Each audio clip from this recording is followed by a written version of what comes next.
Before the king could order the execution, इससे पहले कि राजा कत्ल की सज़ा का आदेश देता, द पुअर ब्रिकलेयर प्लीडेड, गरीब मिस्त्री गिड़गिड़ाकर रिक्वेस्ट किया, please listen to me before you give your orders, कृपया अपना आदेश देने से पहले मेरी बात सुनिए।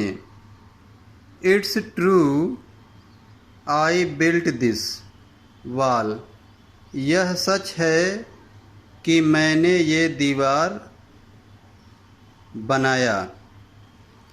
And it was no good, और यह अच्छी नहीं थी। But that was because my mind was not on it, लेकिन ऐसा इसलिए हुआ क्योंकि मेरा माइंड इस पर केंद्रित नहीं था। I remember very well A dancing girl, मुझे अभी भी एक नृत्यांगना लड़की के बारे में याद है। Who was going up and down that street all day with her anklets jingling, जो लड़की हमेशा अपनी पायल छनका करके वहाँ आया जाया करती थी, वहाँ गली में आया जाया करती थी। And I couldn't keep my eyes और my mind on the wall I was building, और इसीलिए मैं अपनी आँखों को और अपने मस्तिष्क को उस दीवार पर नहीं लगा पा रहा था जो मैं बना रहा था। You must get that dancing girl, आप उस डांसिंग गर्ल को अवश्य पकड़िए। I know where she lives, मैं जानता हूँ कि वह कहाँ रहती है। यू आर राइट, तुम सही कहते हो। द केस डीपेंस, ये केस अब गहरा होता जा रहा है। We must look into it, हम अवश्य ही इस पर ध्यान देंगे। It is not easy to जज सच कॉम्प्लिकेटेड केसेस, ऐसे जटिल केस को हल करना इतना सरल नहीं है। Let's get that dancer wherever she is, उस डांसर लड़की का पता लगाओ जहाँ भी वो रहती हो। The dancing girl now an old woman came trembling to the court, नृत्यांगना लड़की अब एक बूढ़ी औरत हो चुकी है और वो कांपते हुए कोर्ट में आई, कांपते हुए राजा के दरबार में आई। Did you walk up and down that street many years ago while this poor man was building a wall, क्या तुम कई वर्ष पहले उस गली में आया जाया करती थी जब ये गरीब आदमी दीवार बना रहा था। डिड यू सी हिम, क्या तुमने इसे देखा था। Yes my lord I remember it very well, हाँ मेरे स्वामी, मुझे ये बात अच्छी तरह से याद है। So you did walk up and down with your anklet jingling, अच्छा तो तुम ही हमेशा उस गली में आया जाया करती थी और अपनी पायल को छनकाया करती थी। You were young and you distracted him, तुम जवान थी और तुमने उसका ध्यान भटका दिया। So he built a bad wall, इसीलिए उसने एक खराब दीवार बना दिया। It has fallen on a poor burglar and killed him, ये दीवार एक गरीब चोर के ऊपर गिर गई और उसे मार डाला। You have killed an innocent man, तुमने एक निर्दोष व्यक्ति की हत्या की है। You will have to be punished, तुम्हें दंड दिया जाएगा।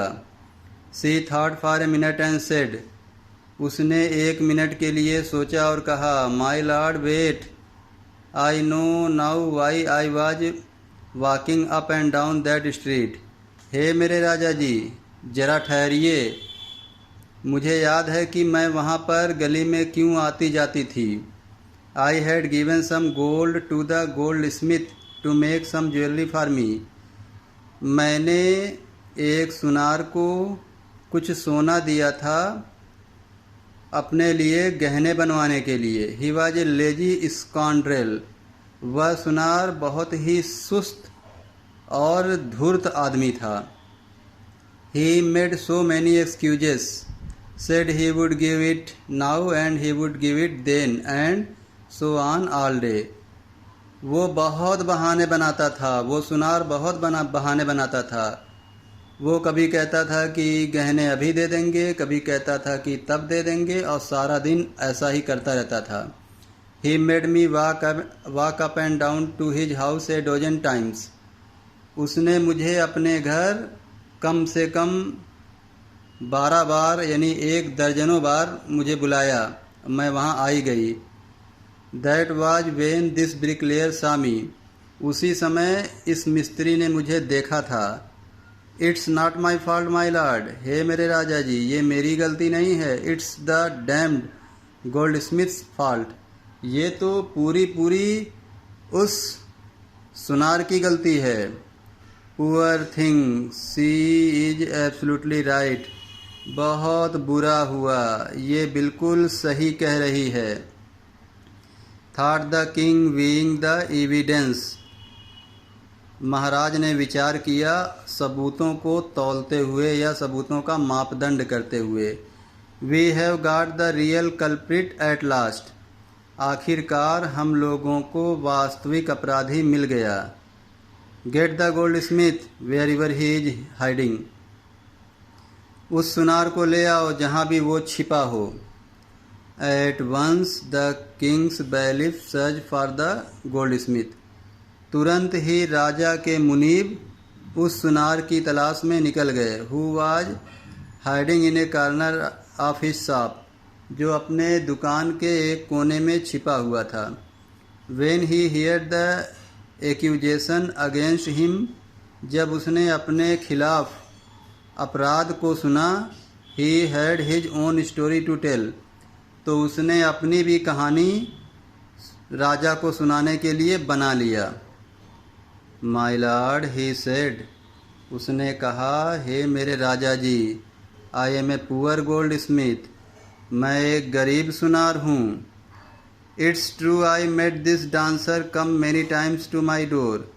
यह सच है कि मैं इस डांसर को अपने दरवाजे पर कई बार बुलाया। I gave her excuses। मैंने उससे बहाने बनाए। Because I could not finish making her jewelry before I finished the rich merchant's order। मैंने उसकी ज्वेलरी फिनिश नहीं कर पाया, मैं उसकी ज्वेलरी बना नहीं पाया, क्योंकि उससे पहले मुझे एक अमीर व्यापारी के आर्डर को पूरा करना था, मतलब अमीर आदमी की ज्वेलरी बनाना था। They had a wedding coming. क्योंकि उनके यहाँ पर शादी आ रही थी। And they wouldn't wait. और इसलिए वे इंतज़ार नहीं कर सकते थे। You know how impatient rich man are. महाराज, आप तो जानते हैं कि अमीर आदमी कितने अधीर होते हैं। Who is this rich merchant who kept you from finishing this poor women's jewellery, made her walk up and down. वो रिच मर्चेंट कौन है जिसने तुम्हें इस औरत की ज्वेलरी को फिनिश करने से रोक दिया और बार बार तुम्हारे यहाँ आने जाने पर मजबूर किया। Which distracted this bricklayer. जिससे कि इस मिस्त्री का ध्यान भटक गया। Which made a mess of his wall. जिसके नाते उसने दीवार में गलती कर दी। Which has now fallen on an innocent man and killed him. जो दीवार अब एक निर्दोष व्यक्ति के ऊपर गिर गई और उसे मार डाला। Can you name him. क्या तुम उस अमीर व्यक्ति का नाम जानते हो, जानते हो। The goldsmith name the merchant and he was none other than the original owner of the house whose wall had fallen. तो सुनार ने उस अमीर व्यक्ति का नाम बता दिया, जो अमीर व्यक्ति और कोई नहीं बल्कि उस घर का मालिक था जिसकी दीवार गिरी थी। Now justice had come full circle. अब न्याय घूमता घूमता वहीं पर पहुंच गया। Thought the king. महाराज ने सोचा। Back to the merchant. उन्होंने वापस मर्चेंट की तरफ इशारा करते हुए, या वो वापस मर्चेंट की तरफ गए। When he was rudely summoned back to the court, जब व्यापारी को बहुत ही अशिष्टतापूर्वक दरबार लाया गया। ही अराइव्ड क्राइंग, तो वह रोता चिल्लाता हुआ आया। It was not me but my father who ordered the jewellery, उसने महाराज से कहा, ये मैं नहीं था बल्कि मेरे पिताजी थे जिन्होंने गहने का ऑर्डर दिया था। He is dead, I am innocent, वह मर चुके हैं और मैं निर्दोष हूँ। But the king consulted his minister and ruled decisively, लेकिन राजा ने अपने मंत्री से सलाह मशवरा किया और उन्होंने एक डिसीजन दिया। It's true your father is the true murderer, यह सच है कि तुम्हारे पिताजी वास्तविक कातिल हैं। ही इज डेड, वह मर चुके हैं। But somebody must be punished in his place, लेकिन उनकी जगह पर किसी न किसी को तो दंड मिलना है। You have inherited everything from that criminal fathers of yours, आपने अपने पापी पिता से विरासत में सब कुछ पाया है। His riches as well as his sins, उनकी संपत्ति भी पाई है, उसी प्रकार से उनका पाप भी पाया है। I knew at once even when I first set eyes on you, मैं तो तुरंत ही जान गया था जब मैंने सबसे पहले अपनी आँखों से तुम्हें देखा था। That you were at the root of this horrible crime, कि इस भयानक अपराध के तुम ही जड़ हो। यू मस्ट डाई, तुम्हें अवश्य ही मरना होगा।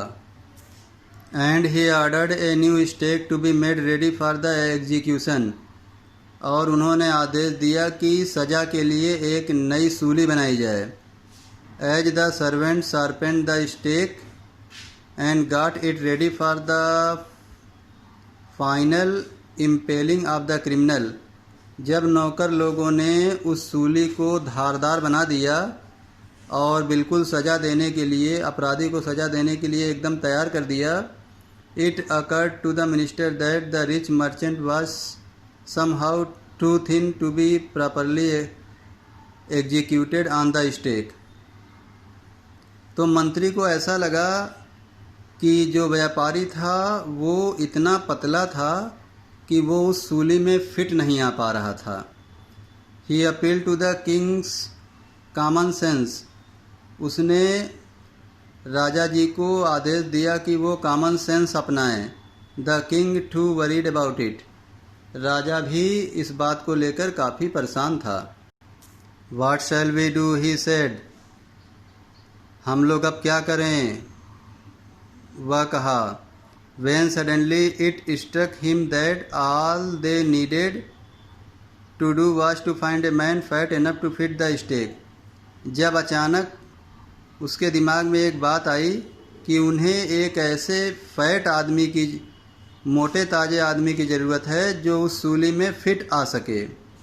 The servant were immediately sent all over the town looking for a man who would fit the stake, तो नौकर लोगों को तत्काल ही नगर में भेज दिया एक ऐसे आदमी की तलाश में जो उस सूली में फिट आ सके। And their eyes fell on the disciple, और उनकी निगाहें उस शिष्य पे पड़ी who had fattened himself for month on bananas and rice and wheat and ghee, जो महीनों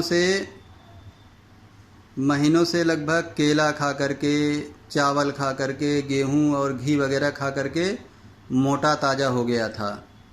तो स्टूडेंट्स, ये था आपका पार्ट 2, और अधिक अपडेट को प्राप्त करने के लिए मेरे इस चैनल होम एजुकेशन को सब्सक्राइब कर लें।